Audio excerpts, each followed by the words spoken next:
Hello iron students, मैं अनमोल सिविलरी coaching में आपका फिर से स्वागत करता हूं। और आज अपन पढ़ने वाले कक्षा 10 प्रश्नावली 10.2 प्रश्नावली पढ़ने वाले हैं। इससे पिछले वाले वीडियो में अपन ने प्रश्नावली 10.2 के जो 9 क्वेश्चन है वो कंप्लीट कर लिए है। आज अपन करने वाले इसका 10वां क्वेश्चन। तो 10वां क्वेश्चन क्या है, इसको पढ़ते हैं और इसको सोल्व करते हैं। इससे पहले आपको एक खुशखबरी और दे देता हूँ। जिसको भी अपने बुक के सभी वीडियो चाहिए, चैनल के प्ले लिस्ट में जाके सभी वीडियो प्राप्त कर सकता है। ठीक है, तो बढ़ते हैं। आज के 10वें क्वेश्चन क्या बोल रहा है, इसको सोल्व करते हैं।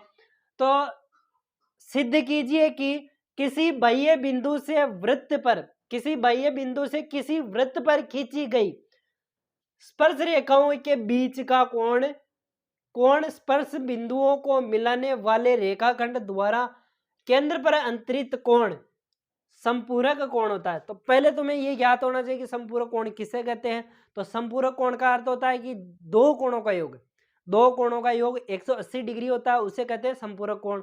और दो कोणों का योग 90 डिग्री होता है, उसे कहते हैं पूरक कोण। तो ये आपको पता होना चाहिए। ठीक है, अब देखो प्रश्न के अकॉर्डिंग मैं डायग्राम बना रहा हूं। प्रश्न बोल रहा है कि किसी बाह्य बिंदु से वृत्त पर, पहले तो वृत्त बनाना है। तो जैसे मैं ये वृत्त बना देता हूं, यहाँ पे ये अपना वृत्त है। किसी बाह्य बिंदु से, जैसे मैंने यहाँ पे बाह्य बिंदु P मान लिया, ठीक है, इस पर खींची गई स्पर्श रेखाएं। तो B देखो बाह्य बिंदु, तो बाह्य बिंदु से दो स्पर्श रेखाएं खींची जा सकती है ना। कितनी? दो स्पर्श रेखाएं। जैसे मैंने ये दो स्पर्श रेखाएं खींच दी बाह्य बिंदु से,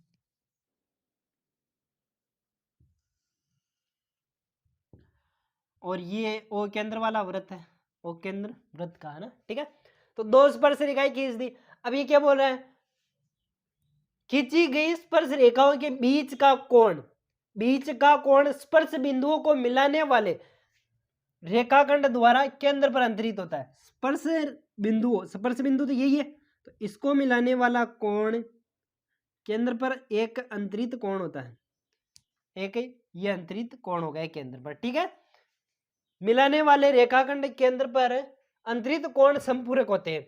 एक तो ऐसा बोल रहा है कि ये बाह्य बिंदु जो जहां पर दोनों स्पर्श रेखाएं मिली है वो वाला कोण, और एक जो केंद्र पर स्पर्श बिंदुओं से जो केंद्र पर कोण बना है, उन दोनों का योग 180 डिग्री होना चाहिए। यानी कि इस कोण का योग और इस कोण का योग 180 डिग्री होना चाहिए।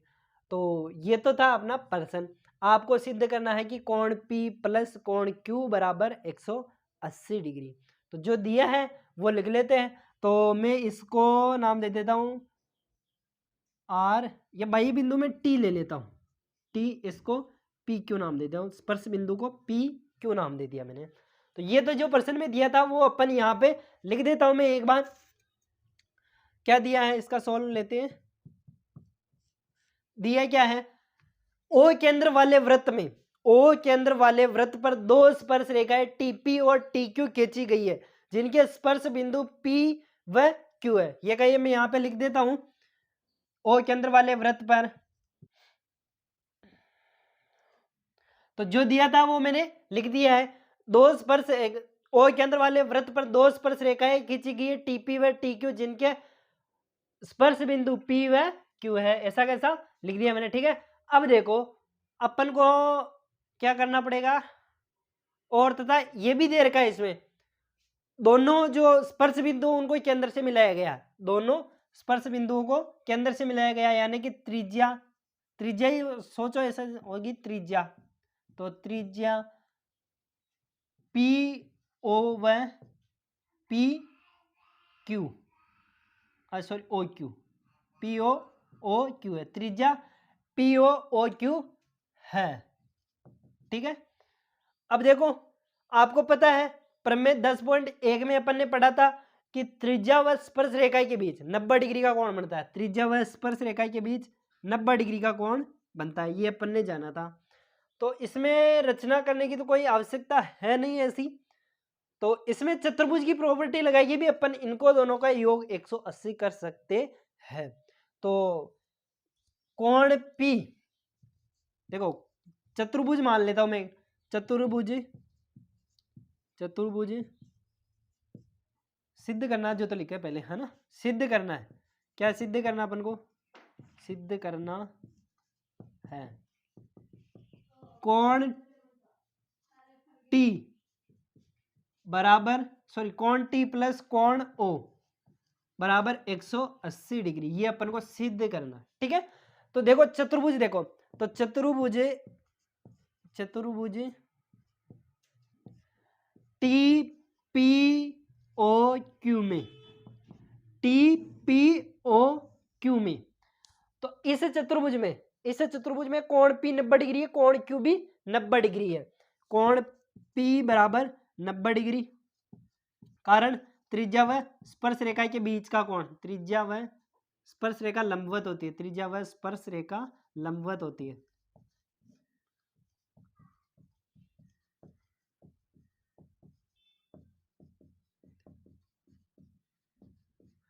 और कोण Q बराबर 90 डिग्री, कारण त्रिज्या व स्पर्श रेखा लंबवत होती है। अब देखो, अब अपन जानते हैं कि चतुर्भुज के अंतः कोणों का योग होता है 360 डिग्री, चतुर्भुज के अंतः कोणों का योग होता है 360 डिग्री। तो अपन जानते हैं कि कोण, लिख दूंगा मैं, कोण T प्लस कोण P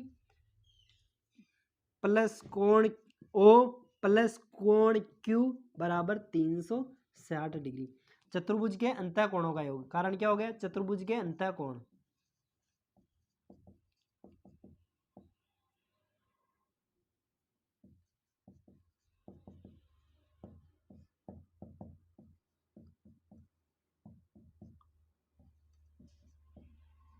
चतुर्भुज के अंतः कोणों का योग होता है 360 डिग्री।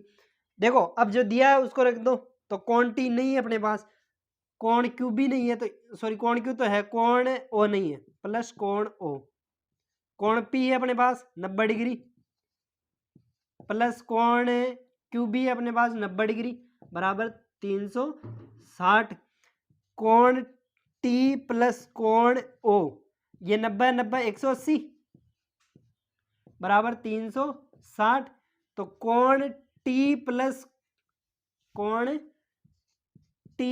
कोण O बराबर, ये इधर प्लस का उधर जाते ही माइनस का, तो 360 माइनस 180, तो 360 में से 180 घटाए तो कोण T प्लस कोण O बराबर आ जाएगा तुम्हारे पास 180 डिग्री। तो यहाँ पे अपन को सिद्ध भी यही करना था कि कोण T प्लस कोण O बराबर 180 डिग्री होता है। तो अपन क्या कर सकते हैं, अतः जो बाह्य बिंदु पर बना गया कोण तथा जो केंद्र पर जो बनता है कोण, दोनों कोणों का योग 180 यानी कि समपूरक होते हैं। अतः अपन लिख देंगे अतः, या यहाँ पे भी हेंस प्रूव कर दो, यही तो सिद्ध करना, तो ये अपने पास सिद्ध हो गया। ठीक है, तो यहाँ पे हेंस प्रूव इति सिद्धम लिख सकते हैं अपन, ये हो गया इति सिद्धम। तो ये अपना आंसर कंप्लीट हुआ। अब देखो एक बार मैं वापस रिवीजन करवा देता हूँ, इसमें क्या दिया हुआ है। देखो थोड़ा पर्सन को ध्यान से पढ़ोगे तो बिल्कुल आपको करने में कोई भी प्रॉब्लम नहीं आएगी, क्योंकि इसमें सबसे मोस्ट है कि डायग्राम नहीं बनता है किसी से। कभी कभी क्या है कि डायग्राम बनाने में दिक्कत आती है। तो देखो डायग्राम में क्या है, देर का इसमें क्या कहा है कि क्वेश्चन में एक वृत्त है और केंद्र वाला वृत्त है जो दिया हुआ है, उसको मैंने शॉर्ट वे में यहाँ पे लिख दिया है ना। तो एक वृत्त दिया हुआ है, वृत्त पर दो स्पर्श रेखाएं खींची गई है, बाह्य बिंदु से स्पर्श रेखाएं खींची गई है तथा स्पर्श बिंदुओं को केंद्र से मिलाया गया। स्पर्श बिंदुओं को किससे मिलाया गया, केंद्र से मिलाया गया, यानी कि त्रिज्या दी है 2, है ना। ठीक है, केंद्र से मिलाया गया। अब अपन को यह सिद्ध करना था कि कोण, ये जो बाह्य बिंदु पर कोण बना है और जो आंतरिक और केंद्र पर जो कोण बना है, इन दोनों कोणों का योग 180 डिग्री होता है। तो अपन को पता है कि त्रिज्या व स्पर्श रेखा के बीच 90 डिग्री का कोण होता है। अब अपन जानते हैं कि चतुर्भुज के अंतः कोणों का योग कितना होता है, 360 डिग्री होता है। तो यहाँ पे चतुर्भुज के अंतः कोणों का योग 360 लगाइए, जो कोण थे उनका योग करके घटा दिया, तो अपन को पता चल गया कि कोण T प्लस कोण O बराबर 180 डिग्री। अतः ये दोनों क्या है, संपूरक कोण। संपूरक का मतलब होता है दो कोणों का योग 180 डिग्री होना चाहिए, और पूरक का मतलब होता है दो कोणों का योग 45 डिग्री होना चाहिए। तो आई होप ये बिल्कुल आपको समझ में आ गया होगा।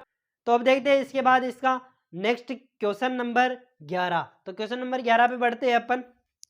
तो नेक्स्ट क्वेश्चन 11वां क्वेश्चन लेते हैं। 11वां क्वेश्चन अपना, सिद्ध कीजिए कि किसी वृत्त के परिगत समांतर चतुर्भुज समचतुर्भुज होता है। तो अपन को सम दिया तो है समांतर चतुर्भुज और समचतुर्भुज दर्शाना है, यानी कि उसकी सभी भुजाएं समान है।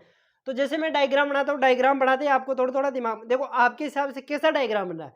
एक वृत्त बना हुआ है, वृत्त पे जैसे अभी पिछला वाला क्वेश्चन किया, उस वृत्त पे एक चतुर्भुज बना हुआ था, ऐसा ही क्वेश्चन होगा। ठीक है, तो देखते हैं कि जैसे एक वृत्त बना दिया मैंने, ये अपने क्वेश्चन किया था चौथा क्वेश्चन, जिसके उसके थोड़ा सेम मैचिंग क्वेश्चन है। उसमें क्या है कि बराबर, मतलब जो सम्मुख भुजाएं थी उनका योग बराबर किया था, इसमें सभी भुजाओं को बराबर करना पड़ेगा अपन को।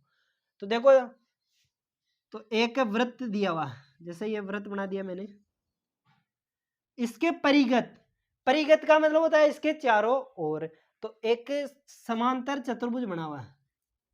समांतर चतुर्भुज का मतलब होता है सम्मुख भुजाएं समान होती है उसमें। तो ये एक वृत्त के परिगत मैंने एक चतुर्भुज बना दिया। तो जैसे ये ओ केंद्र वाला वृत्त है, और ये ए बी सी और डी, ये मैंने क्या बना दिया, एक चतुर्भुज बना दिया।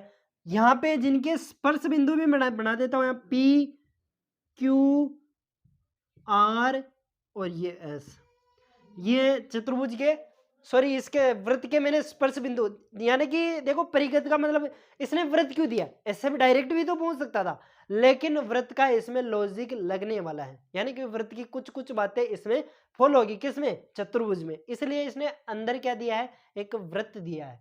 तो देखो वृत्त दिया है तो मतलब क्या होगा यहाँ पे, अभी इसको कैसे सिद्ध करना, कहने का मतलब जो डायग्राम था, डायग्राम से आपको थोड़ा बहुत तो पता चल रहा होगा, ये एक समांतर चतुर्भुज है। क्या है, यानी कि जो दिया है ए बी सी डी, जो एक क्या है, समांतर चतुर्भुज है। समांतर चतुर्भुज है तो मतलब इसकी जो सम्मुख भुजाएं हैं वो समान है। ठीक है, तो जो दिया है वो लिख लेता हूं मैं पहले, कि ओ केंद्र वाले वृत्त के परिगत एक चतुर्भुज ए बी सी डी है, जिनके स्पर्श बिंदु क्रमशः पी क्यू आर एस है। तो जो दिया है मैं यहाँ पे लिख देता हूँ, इसका सोल्व स्टार्ट करते हैं, और इसका मैं जो दिया है उसको लिख रहा हूँ। ओ केंद्र वाले वृत्त पर, तो जो दिया था वो लिख दिया, ओ केंद्र वाले वृत्त के परिगत एक समांतर चतुर्भुज ए बी सी डी है, जिसकी स्पर्श रेखाएं या स्पर्श भुजाएं ए बी सी डी और ए डी है, तथा जिनके स्पर्श बिंदु क्रमशः, यानी इन दोनों का जो स्पर्श बिंदु पी, यहाँ इस रेखा का स्पर्श बिंदु क्यू, इसका स्पर्श बिंदु आर और इनका स्पर्श बिंदु एस है। और अपन को सिद्ध करना है, सिद्ध क्या करना है, सिद्ध करना है अपन को, सिद्ध करना है कि ये जो चारों भुजाएं हैं चतुर्भुज की वो समान है, सिद्ध करना है। ए बी बराबर बी सी बराबर सी डी बराबर ए डी, ये अपन को सिद्ध करना है। तो देखो समांतर चतुर्भुज है तो मतलब अपन क्या लिख सकते हैं, ए बी बराबर, समांतर है तो सम्मुख भुजाएं बराबर होगी, ए बी बराबर किसके, डी सी के बराबर आएगी, डी सी के, या सी डी बोलो चाहे डी सी बोलो, एक ही बात है, सी डी भी लिख सकते हैं इसको। और कारण क्या हो गया, समांतर चतुर्भुज, क्या हो गया, समांतर चतुर्भुज। इसके बाद देखो एडी, एडी किसके बराबर, बीसी के बराबर, या बीसी एडी के बराबर, बीसी बराबर ए डी के बराबर, कारण समांतर चतुर्भुज है। तो अब जो दो भुजाएं सम्मुख भुजाएं तो बराबर कर दी है, अब मुझे दर्शाना है, इसको मैं समीकरण 1 नाम दे देता हूं और इसको समीकरण 2 नाम दे देता हूं। ठीक है, अब यदि मैं ए बी को बी सी के बराबर कर दूं, यानी कि इसको इसके बराबर कर दूं और इसको भी इसके बराबर कर दूं, तो मतलब क्या होगा, ये एक सम चतुर्भुज आ जाएगा। तो देखो अपन ने क्वेश्चन नंबर 4 में ऐसा किया था कि जब वो एक ऐसा दिया था ना कि दो भुजाओं का, इस और इस भुजाओं का योग इस भुजाएं के बराबर था, ऐसा किया था, लेकिन उसके जैसा ही अपन को करना। देखो बाह्य बिंदु से स्पर्श रेखाएं बराबर होती है, यानी कि ये रेखा और ये रेखा, ये बाह्य बिंदु है तो ये स्पर्श रेखा और ये स्पर्श रेखा बराबर होगी, ये बाह्य बिंदु तो ये दोनों स्पर्श रेखाएं बराबर होगी, और ये बाह्य बिंदु है तो ये दोनों स्पर्श रेखाएं बराबर होगी, और ये बाह्य बिंदु है तो ये स्पर्श रेखा बराबर होगी। देखो मैंने डैश डैश से आपको समझा दिया कि कौन सी रेखा किसके समान यानी कि किसके बराबर होगी। तो मैं स्टार्ट करता हूँ यहाँ से, तो ए बी ए पी बराबर किसके, ए एस के बराबर होगी, ए पी बराबर ए एस, कारण स्पर्श रेखा बाह्य बिंदु से खींची गई स्पर्श रेखा, बाह्य बिंदु से खींची गई स्पर्श रेखा बाह्य बिंदु से खींची गई स्पर्श रेखा क्या होती है, बराबर होती है। इसको इक्वेशन नंबर दे देता हूं मैं 3, यानी कि समीकरण नंबर 3। अब इसी के जैसे बी पी बराबर बी क्यू क्या होगा, या बी पी बोलो चाहे बी पी बी बोलो, तो बी पी बराबर किसके होगा, बी क्यू के। और इसके बाद देखो ऊपर, तो सी बाह्य बिंदु है तो इसमें भी कारण यही होगा, बाह्य बिंदु से खींची गई स्पर्श रेखा। इसको समीकरण नंबर 4 दे दो। इसको थोड़ा छोटा लिख ले ताकि आपको आगे अपने पास स्पेस बच जाएगा। बाह्य बिंदु सी से देखे तो उसमें हो जाए सी क्यू बराबर किसके, आर सी के बराबर हो जाएगा, या सी आर के बराबर हो जाएगा। कारण इसमें त्रिज्या व स्पर्श रेखा बराबर होती है। इसको समीकरण नंबर 5 दे देता हूं मैं, ठीक है। अब बाह्य बिंदु डी से देखिए, तो बाह्य बिंदु डी से देखिए तो डी एस बराबर हो जाएगी आपके पास डी आर के, डी आर के। इसको समीकरण नंबर 6 नाम दे देता हूं मैं, समीकरण नंबर 6। तो यहां पे मैंने बाह्य बिंदु से 4 समीकरणें और प्राप्त कर ली, यानी कि 2 तो पहले थी और ये 2 तो मतलब क्वेश्चन के अकॉर्डिंग दी हुई थी, और ये 4 समीकरणें और निकाल ली मैंने। तो मैं ऐसा करता हूं, जैसे इन दोनों को थोड़ा चेंज करके लिख देता हूं। इनको जो सी क्यू बराबर सी आर लिखा ना, तो इसको सी आर बराबर सी क्यू लिख दूंगा, और इसको डी आर डी एस के बराबर लिख दूंगा, डी आर बराबर डी एस लिख दूंगा मैं, डी एस। अब मैं करूंगा इन समीकरणों का योग, समीकरण 1 प्लस समीकरण 4, सॉरी समीकरण 3 4 5 और 6। तो समीकरण इनका योग कर रहा हूं, समीकरण 3 प्लस 4 प्लस 5 प्लस 6, इन चारों समीकरणों का योग कर रहा हूं। ऐसा अपन ने क्वेश्चन नंबर 4 में भी किया था। देखो अभी तक तो क्वेश्चन नंबर 4 के जैसा ही चल रहा है आपके, अब चेंज आने वाला कुछ ना कुछ, तो ठीक है। तो इनका योग करता हूं, तो मैं एलएचएस वाले को एलएचएस वाले की तरफ जोड़ देता हूं। तो AP plus BP plus C R plus D R. देखो मैंने इनको उल्टा क्यों लिखा है, क्योंकि सी आर और डी आर का योग कितना है, डीसी होता है, इसलिए मैंने इन दोनों को चेंज किया। और नहीं भी करो तो उनके हिसाब से लिख देना कि इनका योग इनके बराबर होता, उसके अकॉर्डिंग इधर भी लिख दो A S plus B Q plus C Q plus D S. AP plus BP, AP plus BP directly लिखे तो ए बी हो जाएगा, A B. C R plus D R, C R plus D R तो D C हो जाएगा, या C D, C D बोलो चाहे डी सी बोलो, एक ही बात है। इधर देखो A S plus B Q, A S plus B Q तो नहीं है, A S plus S D या D S, A S plus D S क्या होती है, इन दोनों को देखो, इन दोनों को देखिए तो डायरेक्ट ए डी लिख सकता हूं मैं, इसको बराबर ए डी हो जाएगा ये। और इधर देखो B Q plus C Q, B Q plus C Q, तो B Q plus C Q हो गया तुम्हारे पास बी सी। तो ये फॉर्मेट आया अपने पास। अब इस फॉर्मेट को थोड़ा चेंज करेंगे, A B plus C D, लेकिन सी डी बराबर क्या है, ए बी भी है, तो इसको मैं क्या लिख सकता हूं, A B plus A B, A B plus A B. कारण देखो पहले समीकरण से दिया होता, इधर भी देखो A D plus B C, तो मुझे इसमें से किसको बराबर करना है, ए डी प्लस, तो ए डी को मैं किसके बराबर लिख सकता हूँ, या बी सी को किसके बराबर लिख सकता हूँ, ए डी के बराबर लिख सकता हूँ। तो बी सी को मैं लिख सकता हूँ ए डी के बराबर, तो A D plus B C को ए डी के बराबर लिख दिया मैंने, प्लस ए बी नहीं ए डी, ए डी। ये कैसे लिखा मैंने, समीकरण 1 व 2 से, समीकरण 1 व 2 से लिखा मैंने इसको, ठीक है। अब देखो इधर क्या हो गया, 2ab, 2ab, इधर हो गया 2ad, तो 2 से 2 कैंसिल हो गया, ab बराबर ad बच गया। इसको समीकरण नंबर 7 दे दो तुम, तो ab और ad बराबर आ गया, तो ad के बराबर, सॉरी ए बी आया अपने ए डी के बराबर, ए बी ए डी के बराबर आ गया, तो सी डी भी, बी सी भी सी डी के बराबर, तो तो ये हो जाएगा BC बराबर CD भी हो जाएगा अपना। तो BC बराबर CD, तो ये समीकरण नंबर 8 नाम दे दो इसको।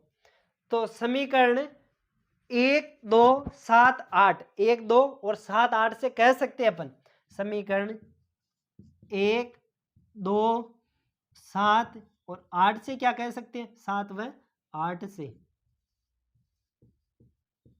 7 व 8 से कह सकते हैं कि AB अपन को जो सिद्ध करना वो कह सकते हैं अपन AB बराबर BC बराबर CD बराबर AD।